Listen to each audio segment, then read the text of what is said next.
เราจะมีสู้พวกมันออกนี่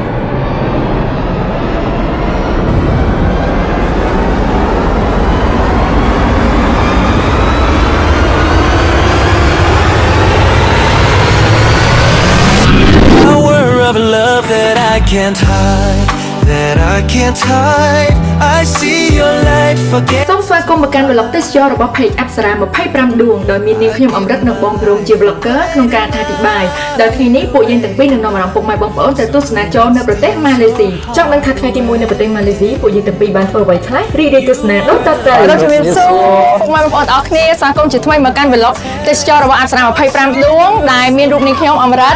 បាទរំចាថ្ងៃនេះយើងមកលេងនៅដែរបងបាទគឺនៅរមណីយដ្ឋានប្រវត្តិសាស្ត្រមួយនៅទីក្រុងកូឡាឡាំពួរគឺបាទូថេវដែលបងប្អូនមើលនៅខាងក្រោយយើងខ្ញុំនេះគឺមានទេសភាពស្រស់ស្អាតតែបាទហើយនឹងភ្ញៀវទេសចរជាតិអន្តរជាតិកកតែម្ដងបាទចាហើយថ្ងៃនេះយើងនាំអារម្មណ៍ពុកម៉ែបងប្អូនផ្លាយ copy សពមួយដងដោយសារយើងចេញមកម៉ាឡេស៊ីមែនទេបងចាអ្វីដែលកាន់តែពិសេសទៀតនោះគឺមានភ្ញៀវទេសចរមកលេងច្រើនចាហើយនាំអារម្មណ៍ពុកម៉ែបងប្អូនទៅទស្សនា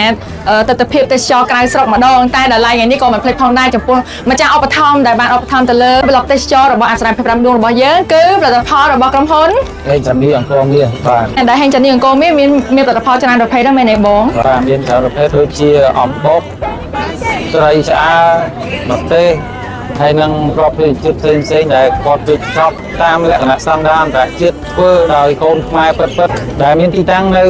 ខេត្តបាត់ដំបងបាទចាហើយអ្វីដែលពិសេសនោះឥឡូវនេះគឺយើងមានជាមួយនៅផលិតផលថ្មីពីខាងហេងចានីអង្គរមានផងដែរយើងមានសម្លប្រហើរខ្មែរមានជាខ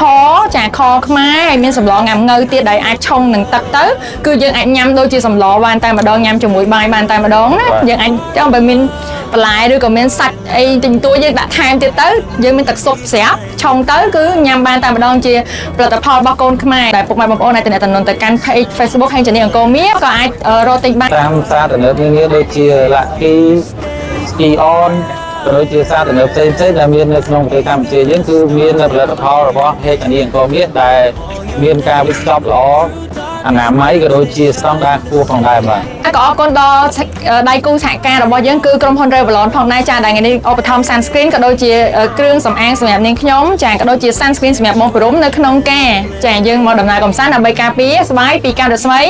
ព្រះអាទិត្យផងដែរអញ្ចឹងដើម្បីកុំឲ្យខាតពេលវេលាយូរយើងទាំងអស់គ្នាអញ្ជើញឡើងទៅលើទាំងអស់គ្នាយើងនឹងគិតយករូបភាពដែលល្អនឹងផ្លាយភ្នែកជូនបងប្អូនទស្សនាទាំងអស់គ្នាបាទសូមចាសូមជើញចាមុននឹងឡើងទៅទស្សនានៅខាងលើនាងខ្ញុំសូមបង្ហាញអារម្មណ៍ពុកម៉ែបងប្អូនឲ្យមកទស្សនាសកម្មភាពមួយថ្ងៃមុននឹងយើងចេញទៅប្រទេសម៉ាឡេស៊ីដោយនាងខ្ញុំនិងបងពីរំចាបានទៅទទួលសេវាកម្មថែទាំស្បែកមុខនិងម៉ាស្សាមុខពីក្រុមហ៊ុន Revlon ផ្ទាល់តែម្ដងចាដែលជាដៃគូសហការរបស់អប្សរា25ដួងរបស់យើងដើម្បីធានាឲ្យបានថាមុនពេលចេញដំណើរសម្រាប់របស់យើងគឺភីងតែម្ដងចាហើយនៅម៉ោង4ភ្លឺថ្ងៃបន្ទាប់ពួកយើងទាំងពីរក៏បានមកដល់ប្រលានយន្តហោះដើម្បីត្រៀមហោះហើរនៅម៉ោង7ព្រឹកដោយពួកយើងត្រូវមក stand by ចាំមុនដល់ទៅ3ម៉ោងចាដើម្បី check in ហើយយើងក៏បានចាធ្វើដំណើរចាតាមផ្លូវចាចូលដល់កន្លែងណាថតកន្លែងហ្នឹងចាគឺសប្បាយអមែនតែនចានៅពេលនេះពួកយើងក៏បានមកដល់លើយន្តហោះហើយយន្តហោះក៏ចាប់ដើមរំកិលខ្លួនម្ដងបន្តិចដើម្បីត្រៀមហោះហើរឡើងទៅលើដែរដូចគ្នាចាទេសភាពស្អាតមែនតែនបងប្អូននៅលើអាកាសហើយអូតេសចាដែលបម្រើសេវាកម្មនៅលើយន្តហោះនេះក៏ស្រស់ស្អាតទៀតចាហើយនៅពេលនេះចានាងខ្ញុំនិងបងពីរំចាលើបងពីរំក៏កំពុងតែអាន boxing បាយហើយចាអាហារនៅលើយន្តហោះចាដ៏ឈ្ងុយឆ្ងាញ់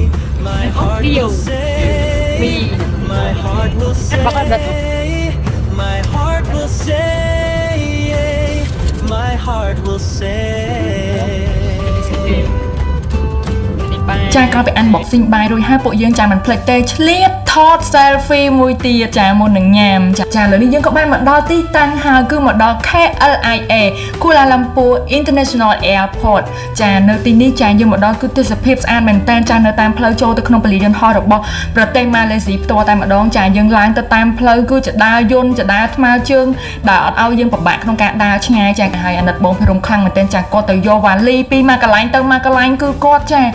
គឺ take care នាងខ្ញុំខ្លាំងមែនតើតែម្ដងចាគឺគាត់រៀបចំទាំងអស់វ៉ាលីចានិយាយទៅនាងខ្ញុំដើរតែខ្លួនទេចាចំណែកគាត់វិញវិចផងស្ពាយផងពិតជាអរគុណបងខ្លាំងមែនតើ ចាពេលចេញមកដល់ច្រកក្រៅពលានយើងក៏បានជិះតាក់ស៊ីបន្តទៀតចាដើម្បីធ្វើដំណើរទៅកាន់រមណីយដ្ឋានប្រវត្តិសាស្ត្របាទូខេវរបស់ប្រទេសម៉ាឡេស៊ីផ្ទាល់តែម្ដងដែលមានចម្ងាយ13គីឡូម៉ែត្រពីទីក្រុងកូឡាឡាំពូអ្វីដែលសំខាន់ចានាងខ្ញុំតាមផ្លូវគឺពលឡានសាហាវតែម្ដងចាវិលមុខខ្ញាល់និយាយទៅគឺពលតាឡានទេចាយន្តហោះអត់ពលទេពេលនេះគឺយើងបានមកដល់បាទូខេវ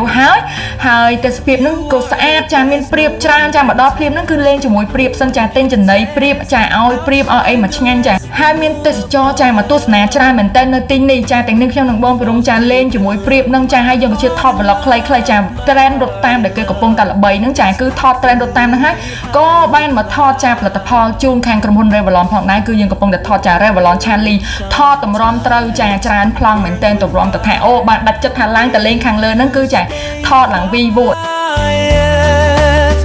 Even the stars they call your name ចាមុននឹងឈានទៅដល់ការរៀបរាប់យ៉ាងសង្ខេបអំពីរូងភ្នំបាទូខេវនៅពេលបន្តិចទៀតនេះនាងខ្ញុំចានឹងបងពីរំសូមអនុញ្ញាតគោរពអរគុណយ៉ាងជ្រាលជ្រៅបំផុតចំពោះ Mr. Richard Chai ក្រុមហ៊ុន MKOA Finance Sydney នៃប្រទេសអូស្ត្រាលីចាដែលលោកបានឧបត្ថម្ភទាំងស្រុងទៅលើការធ្វើដំណើរមកកាន់ប្រទេសម៉ាឡេស៊ីរយៈពេល6ថ្ងៃ5យប់នាពេលនេះចាដែលយើងមកនេះមិនមែនត្រឹមតែមកថត vlog ក៏ដូចជាការថតផលិតផលជូនដៃគូសហការនិងអ្នកឧបត្ថម្ភតែប៉ុណ្ណោះទេតែការធ្វើដំណើរមកនេះក្នុងចក្ខុវិស័យសំខាន់មែនទែនដោយសារយើងត្រូវជួបប្រជុំក៏ដូចជាចងចំណងមិត្តភាពរវាងអប្សរា25ដួងនៃប្រទេសកម្ពុជាជាមួយនឹងក្រសួងវប្បធម៌សិល្បៈនិងទេសចរនៃប្រទេសម៉ាឡេស៊ីផ្ទាល់តែម្ដងដែលការធ្វើដំណើរឆ្ពោះទៅកាន់ការជួបប្រជុំនោះនាងខ្ញុំនឹងបង្ហាញជូននៅ vlog ក្រោយៗព្រោះដោយសារថ្ងៃនេះជាថ្ងៃទី1នៃប្រទេសម៉ាឡេស៊ីដែលយើងបានធ្វើដំណើរមកដល់ហើយយើងក៏បានរៀបរាប់ក៏ដូចជាការថត vlog ខ្លីៗជូនពុកម៉ែបងប្អូនបានទស្សនានៅពេលខាងដើមហើយនៅថ្ងៃទី2ទី3ទី4ទី5ទី6យើងធ្វើអ្វីបន្តទៀតយើងខ្ញុំទាំងពីរនឹងបង្ហាញជូនពុកម៉ែបងប្អូននៅវីដេអូបន្តទៀត Your love's the strongest gift of all Stay by my side don't drift រមណីយដ្ឋានរូងភ្នំបាទូខេវមានទីតាំងស្ថិតនៅភាគខាងជើងនៃទីក្រុងកូឡាឡាំពួរនៃប្រទេសម៉ាឡេស៊ីហើយអាចចូលទៅបានយ៉ាងងាយស្រួលបើយើងចេញពីកណ្ដាលទីក្រុងទៅ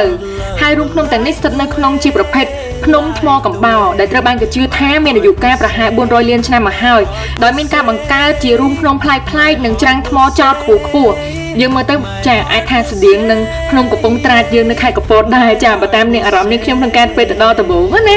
ហើយនៅទីនេះគឺជាចម្រោកក៏ដូចជាទីសក្ការៈក្នុងការបូជាទៅលើសាសនាហិណ្ឌូ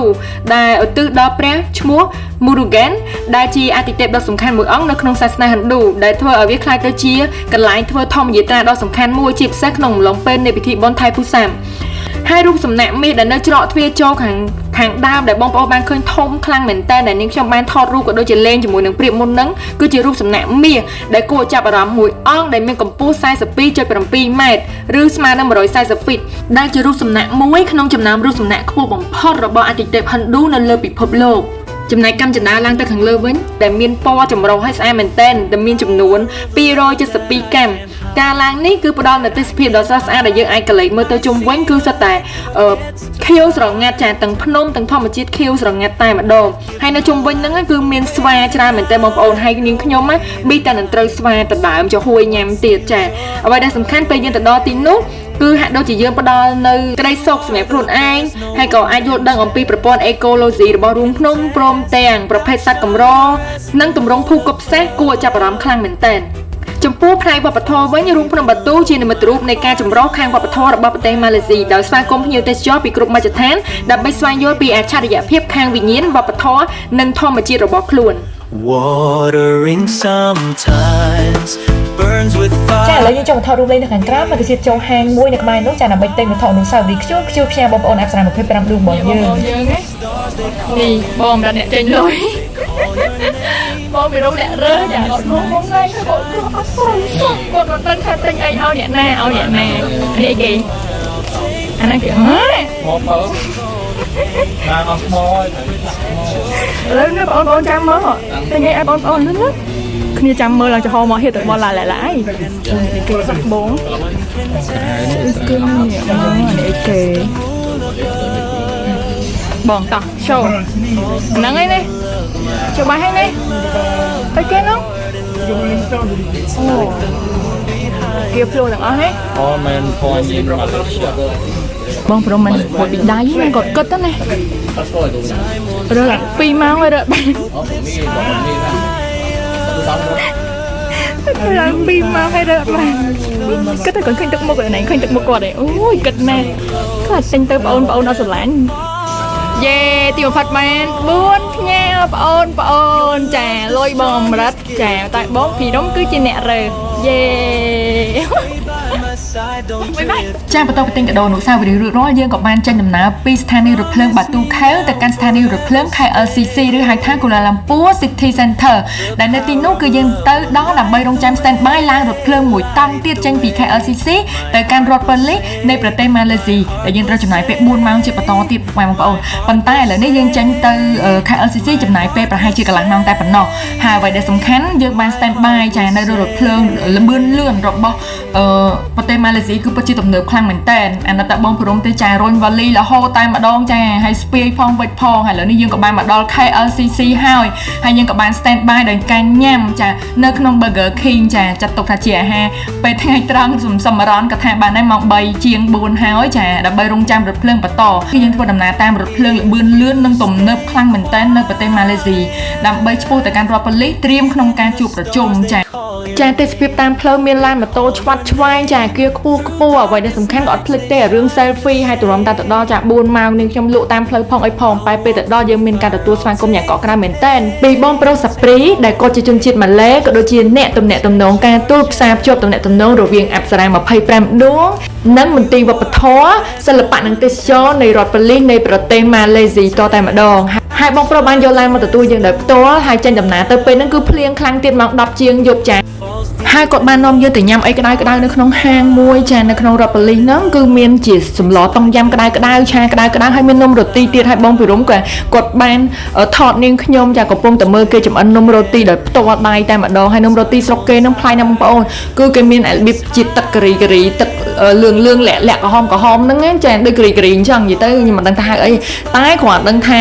អត់បានទៅដល់គោដោយស្រុកយើងគង់តែនាងខ្ញុំ request ទៅដល់គោកុំឲ្យមានទៅដល់គោទៀត Your love's the strongest gift of all. Stay by my side. នោះដល់គោនោះ